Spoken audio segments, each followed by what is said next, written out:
नमस्कार मित्रांनो, गाई रिपीट होते म्हणून आपल्या शेतकऱ्यानं मी बरेचसे व्हिडिओ बघितले की 8-8, 10-10 वेळा गाईला कंटिन्यू एआय केले म्हणजे इंजेक्शन भरले तरी पण आपली गाई राहिली नाही, रिपीट झाली. मित्रांनो, इथं आपल्याला काय करायचंय किंवा आपले काय चुकतंय मित्रांनो? आपल्याला गरजच नाही तर एवढं एवढं त्या गायीवरती प्रयोग करायचे किंवा एवढे त्या गायीला इंजेक्शन भरायचे. कारण आपल्या शेतकऱ्याला त्या गोष्टी कोण सांगत नाही. 8 ते 10 वेळा जर तुम्ही हे कंटिन्यू करत असाल ना, तर एक गोष्ट लक्षात असू द्या, की तुमची गाय कधीच गाभण राहणार नाही, कधीच. त्यासाठी मित्रांनो काय केलं पाहिजे आपण व्हिडिओमध्ये बघणार आहे. व्हिडिओ हा शेवटपर्यंत बघा. एका इंजेक्शनात तुमची गाय राहणार आहे. व्हिडिओ हा शेवटपर्यंत बघा. व्हिडिओ जर आवडला तर लाईक करा. चॅनलवरती नवीन असेल तर चॅनलला सबस्क्राईब करायला विसरू नका. नमस्कार मित्रांनो, शेतकरी आणि टेक्नॉलॉजी आपल्या यूट्यूब चॅनलमध्ये स्वागत आहे.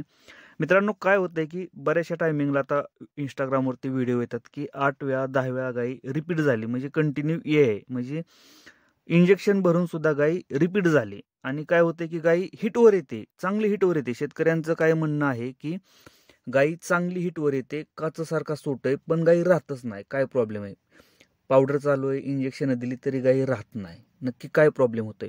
मित्रांनो, यामध्ये बरेचसे प्रॉब्लेम असतात. असं नाही की तुमची गाय हिटवर येते, सूट चांगला आहे म्हणजे गायची पिशवी व्यवस्थित आहे. यावरती मी व्हिडिओ बनवलेत. तुमच्या गायीचा जर सूट चांगला असेल आणि तुमची गाय जर रिपीट करत असेल तर बॅक्टेरियल इन्फेक्शन म्हणजे न दिसणारं इन्फेक्शन.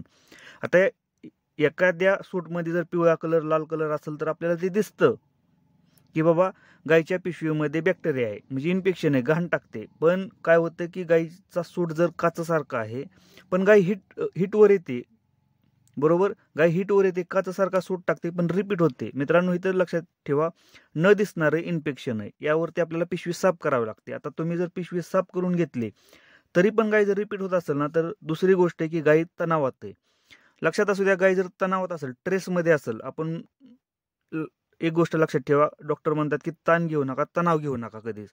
तुम्ही जर दवाखान्यात गेला ना, टेन्शन घेऊ नका. म्हणजे गाय जर टेन्शनमध्ये असेल, तणावात असेल ना, तरी सुद्धा गायी राहत नाही मित्रांनो, गाभण राहत नाही. तुमचं सगळ्या गोष्टी क्लिअर असू द्या पण तुमची गाय ट्रेसमध्ये आहे. त्यावरती आपल्याला काय करायचं की एकतर आपलं खुराक चांगलं पाहिजे. ट्रेसवरती लिक्विड असतात. मेडिकलमध्ये तुम्ही जर गेला ना, ट्रेस कमी करण्यासाठी लिक्विड असतात. ते लिक्विड आपल्याला पाजायचे आहेत गायींना. गायींना शांत वातावरणात राहू द्या मित्रांनो. एकदम घाणीत बसवू नका. किंवा मी बऱ्याचशा ठिकाणी बघितले की गायीच्या खाली घाण असते, गायीला व्यवस्थित बांधलेलं नसतं, ताणून बांधलेलं असतं, येसन बांधलेले असते. त्यामुळे काय होतं, गाय ह्या तणावात जातात. गायीला मारत जाऊ नका. एक गोष्ट लक्षात ठेवा की गायीला जर तुम्ही मारत असाल कंटिन्यू सारखं, तर ते तणावात राहतात, कंटिन्यू टेन्शनमध्ये राहतात. यामुळे सुद्धा गायी काय होतात की गायी रिपीट होतात मित्रांनो. आता बरेचसे शेतकरी किंवा डॉक्टर काय करतात की गायनारीजचा वापर करतात. तरी सुद्धा गायनारीजचा चांगला रिझल्ट आहे मित्रांनो, पण तरी सुद्धा गायी राहत नाही. मग अशा टायमिंगला आपल्याला काय करायचंय की आपल्याला थोडंसं थांबायचंय. समजा आपण 2 वेळा गायीला एआय केलं आणि तरी गाय राहिली नाही ना मित्रांनो, तिथं समजायचं की आपल्या गायीच्या पिशवीला थोडासा आरामाची गरज आहे. सगळ्यात महत्वाचा पॉईंट आहे, आपल्या गायीच्या पिशवीला आरामाची गरज आहे. आपण जर कंटिन्यू इंजेक्शन भरत राहिलं तर एक गोष्ट लक्षात ठेवा की गायीची पिशवी ही खराब होणार कालांतरानं. तुम्ही किती जरी प्रयत्न केलं तरी गाय राहणार नाही. त्यासाठी काय करा, 2 वेळा इंजेक्शन भरल्यानंतर आहे ना मित्रांनो, जरी गाय रिपीट झाली, हिटवर आली ना, मी म्हणतो 3 ते 4 हिट तुम्ही जाग्यावर जिरवा गायीच्या. म्हणजे साधारणतः तुम्हाला किती दिवस जातील? 2, 2.5, 3 महिने जातील. काही सुद्धा करू नका. पावडर चालू राहू द्या मित्रांनो. तुमची बाकीच्या काही लिक्विड असतील, गोळ्या असतील, व्यवस्थित म्हणजे कॅल्शियम असू द्या, हे सगळं चांगलं राहू द्या, चालू राहू द्या. गाय हिटवर येते येऊ द्या मित्रांनो. तारीख लिहून ठेवा. प्रत्येक हिटची तारीख लिहून ठेवा. गाय हिटवर आली, एक साधारणतः 3 ते 4 हिट ह्या जाग्यावर जिरवा. जसं की आपण लहान कालवड असतं, कालवड हिटवर आल्यानंतर कसं आपण जिरवतो, कारण हिट जिरवतो का, कारण त्याचं वजन वाढलेलं नसतं किंवा त्याची हाईट वाढलेली नसते. यासाठी आपण काय करतो, त्याला मोठं करतो. त्याच टायमिंगला काय करा मित्रांनो, अशा पद्धतीनं की त्या गायीची हिट जिरवा. 3 ते 4 हिट जाऊ द्या. तुम्ही खर्च करू नका ते एआय वरती, डॉक्टरांवरती खर्च करू नका. 1000-2000 रुपये तुम्ही घालवू नका. तेच 1000-2000 तुम्ही त्या फीडवरती घालवा. तुम्ही मिनरल मिक्सचर पावडरवरती घालवा मित्रांनो. एक 3 ते 4 महिना. एकदा ते पिशवी एकदा स्ट्रॉंग झाली का नाही, वीक झालेली असते म्हणजे कमजोर झालेली असते पिशवी, आणि यामुळे काही हिटवर येत नाही. तुम्ही जर तारीख व्यवस्थित नीट लिहून ठेवली आणि समजा 4 महिन्यानंतर तुमची काही हिटवर चालणार आहे, तिथं आपण वेटमेट किंवा प्रेग्मा या इंजेक्शनचा वापर करू शकतो गाय हिटवर आणण्यासाठी. ते सोपं आहे मित्रांनो. गाय हिटवर तुमची जर मिनरल मिक्सचर पावडर किंवा तुमचं खुराक जर चांगला असेल तर गाय कंटिन्यू हिटवर येत राहणार. पण समजा एखाद्या टायमिंगला नाहीच आली, 4 महिने झालं आणि नाहीच आली, असं बऱ्याचशा गोट्यांवरती होतं. माझ्या गोट्यावरती सुद्धा एखादी गाय अशी करते की आपण जर एखादी हिट जिरवली तर पुढच्या ह्याला हिटवर येत नाही. अशा टायमिंगला आपल्याला प्रॅग्मा किंवा वेटमेट या इंजेक्शनाचा वापर करायचा. यावरती सुद्धा मी व्हिडिओ बनवलाय. 4 ml चा वापर करायचा. 2 ml मध्ये काहीच होत नाही. 2 इंजेक्शन आणायची, दोन्ही साईडला 2 द्यायची, लेफ्ट साईड राईट साईड. यावरती सेपरेट व्हिडिओ बनवलाय.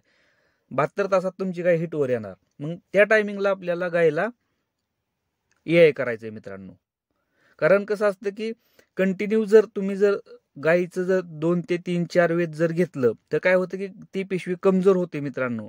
आणि आपल्याला असं वाटतं की गायीनं कंटिन्यू वेद दिलं पाहिजे. थोडंसं थांबा मित्रांनो.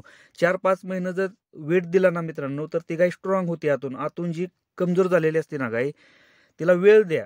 असं नाही की ती गाय रिपीट होते म्हणजे सगळं संपलं. रिपीट होते म्हणजे काहीतरी प्रॉब्लेम झाल्यामुळे ती गाय रिपीट होते. तुम्ही एवढा खर्च करताय तर थोडंसं वाट बघा, थोडंसं थांबा मित्रांनो.